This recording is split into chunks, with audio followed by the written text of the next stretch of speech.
I don't know about you, but I've noticed that stores seem to be putting their Christmas decorations up a lot earlier each year.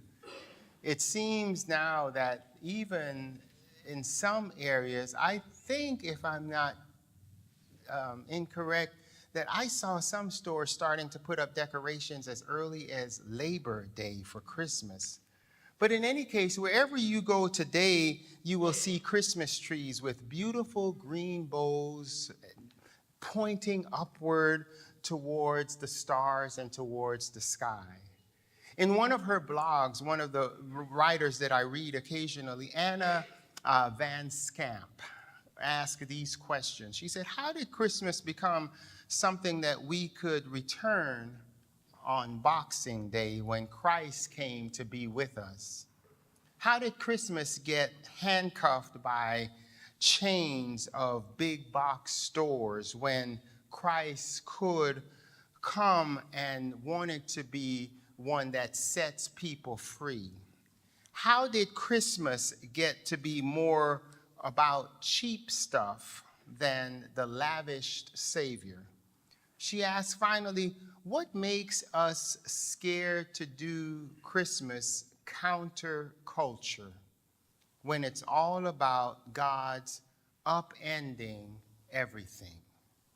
A few years ago, I don't know if you remember, but there was a trend that the upside down ceiling mounted Christmas tree. The upside down, I'm not kidding. There was a trend about an upside down Christmas tree that was mounted on the ceiling. Some people actually attach their Christmas trees upside down with the base on the ceiling.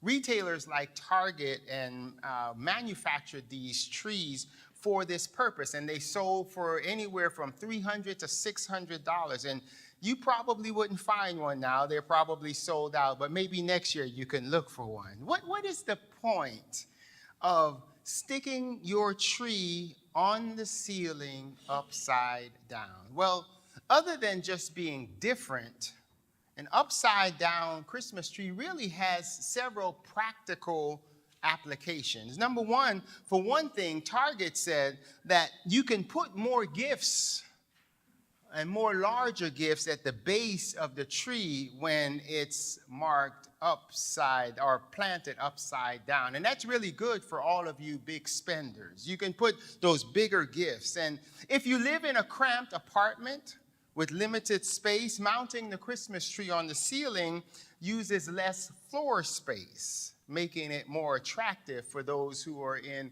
an inner city or in a city dwelling. Of course, there are some drawbacks to an upside down mounted Christmas tree. For example, where do you put the star?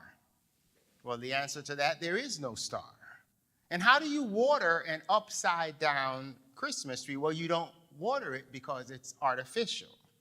Some folks with a theological bend will say that the shape of the top of the tree points towards heaven when it's mounted right side up, and when you mount it upside down, it's pointed to the other place. But most people don't like the idea of the upside down Christmas tree simply because they don't want anyone messing around with their Christmas. Christmas is ultimately the holiday that most people want to remain traditional. I want my Christmas to be as it has always been. It's been planned, it's been traditional, and it's been this way ever since I've known it. And the biggest fear of this season is that something or someone will go awry and ruin my Christmas. We've been trained to think that way. Think of all those childhood stories and songs and movie specials that we see on television: The Grinch, Frosty the Snowman, Rudolph the Red-Nosed Reindeer, Charlie Brown. What is the basis of all of those stories? Someone is out to ruin Christmas, and that person must be stopped. We must do Christmas the same way that we have always done Christmas. I heard a sad story about a pastor who had just been called to a new church, and this was her first Christmas Eve service at the church, very similar to my position in that December 24th of this year will be my first Christmas Eve service here. And so she was called to this church, and she was preparing for her Christmas Eve service, and the word had gotten out that she was really a fantastic preacher. So the entire church was packed on Christmas Eve. And she made every effort to make sure that this service was perfect, that everything went as well as they could have gone. And so after the service, thinking in her mind that everything had gone well, she proceeded to the back of the church to greet people as they were leaving. And one of the older members came to her and said, with an angry glare in his eye, "Thank you for ruining my Christmas." This poor young pastor looked at this member and said, "I thought everything went well. How did I ruin your Christmas?" And the member said, "Well, we didn't sing the first Noel as the second carol, and for the past 21 years, we have always sung the first Noel as the second carol at the Christmas Eve service, and without that, it's just not Christmas for me." It sounds funny, but it also sounds sad. But the story's not surprising, because some people get all bent out of shape during this season for the smallest things, because we all have our expectations. We all have our hopes.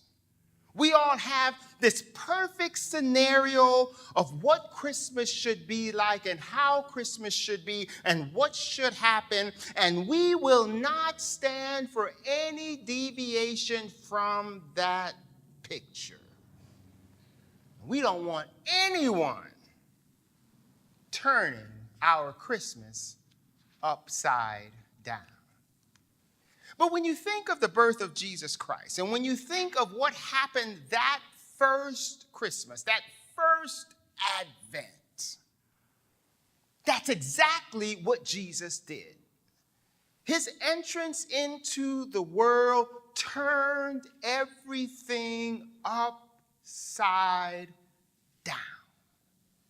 And that's what the prophet Micah talks about in the text that I've just read for you. The prophet Micah wrote about a coming of the reversal of the fortunes for the people of Israel. He's describing a time when the nation of Israel had faced judgment because they had been turned away from God. And the judgment that they would incur would be at the hands of their enemies. They would bully them, and they would siege them, and they would strike their rulers down.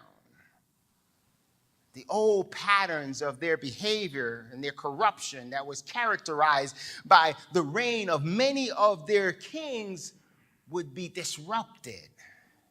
And in the middle of this prophecy, in the middle of Micah speaking all of these bad things that were going to happen to Israel, the prophet then switches from judgment of a tough time, and then he begins to talk about hope. We talked about hope last week, but in this text, he begins to talk about hope. He begins to talk about a new king that will arise. Now, many scholars believe that this new king that Micah is speaking of is the coming birth of the Messiah, Jesus Christ. And in effect, this new king would come on the scene, and this new king would turn everything upside down. His origin was to be from Bethlehem, which was little among the thousands of Judah, as the text says. This new king would have different expectations. Power and prestige would be taken from those who held it and given to those who were weak and impoverished. The word Messiah does not appear in the text that I just read. In fact, the word Messiah doesn't even appear in the Old Testament text of Micah. But Christians have long used and understood this text to speak of the coming of the Messiah, of Jesus Christ, the one who would secure the people. And if you read down to verse 5, I only read to verse 4, but if you read down to verse 5, it said that this new Messiah that would come would bring peace to the world. Jesus came amidst a swirl of expectations, and we all have our expectations, a swirl of expectations about what the Messiah would be, how the Messiah would save his people, and how the Messiah would save his people according to the plans that the people had. He was expected to come with a sword and kill, especially the enemies of the Jewish people. He wasn't expected to come as a shepherd with a shepherd crook. He wasn't expected to come and make peace and if he was to make peace, he was to make peace by eliminating the enemies of Israel, particularly the Romans. But Jesus turned their expectations upside down, and he hung them from the spiritual ceiling, just as you would hang a Christmas tree upside down from the ceiling. And Jesus made room for everybody. He preached not vengeance, but Jesus preached love. He spent time with the outcasts and proclaimed that he would be the new leader of this Israel. He was the Messiah, but yet he washed feet like a slave for Jesus. The categories that you and I have of whether it's rich and poor, in and out, great or humble, even life and death, all of that was reversed for Jesus. All of that was turned upside down for Jesus. Because what does he say in the gospel? If you want to be first, you've got to be last. If you want to gain life, you have to lose it. The paradox. Jesus comes and he flips things around, changes how we see things and changes how we see people. It's no wonder that the traditionalists argue that he was ruining everything. You're messing up my Christmas. You're changing things. You're messing up my Christmas, the status quo. You see, conventional wisdom said to be strong is to be the person that gets the spoils. But Jesus came and he said, the meek shall inherit the earth. Conventional wisdom said that Christmas is about being happy, and Jesus said Christmas is really about preparing to receive the presence of God. Conventional wisdom said that Christmas is about giving gifts, but Jesus would say Christmas is about receiving the gift that keeps on giving. So Jesus turns everything upside down. You know, we all want a perfect Christmas.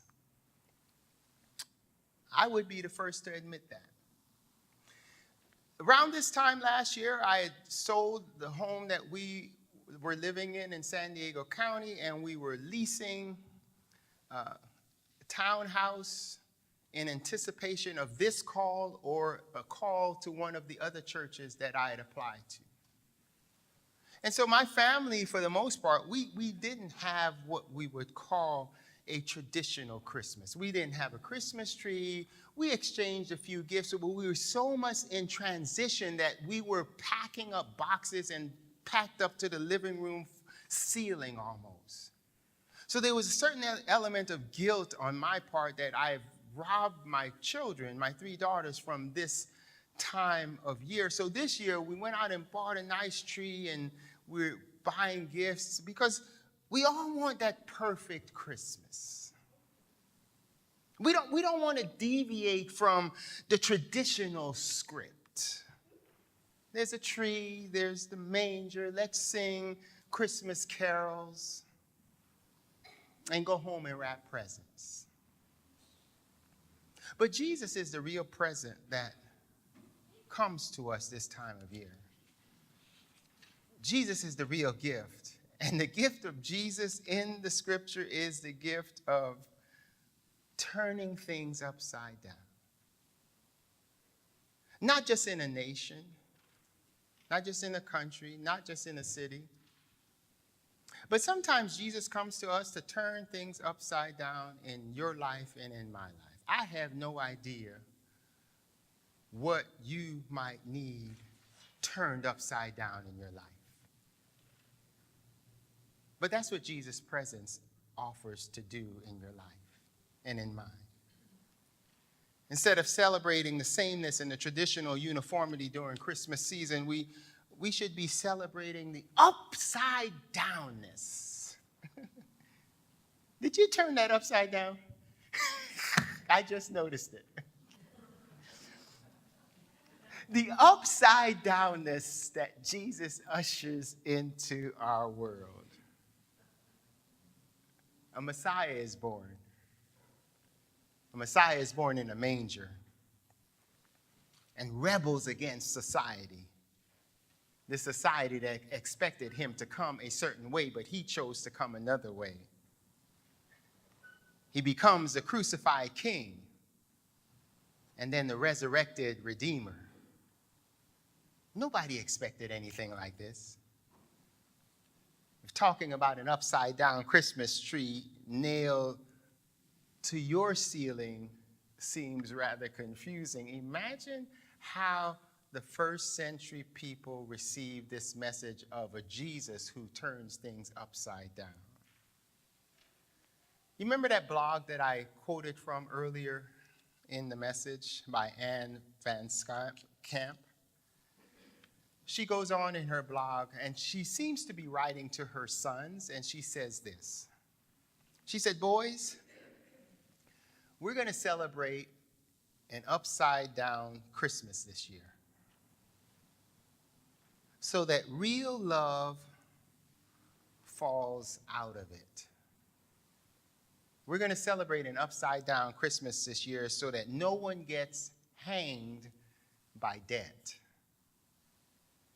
We're going to celebrate an upside-down Christmas this year because we're giving the whole Christmas, the entire season, to Jesus and his upside-down kingdom."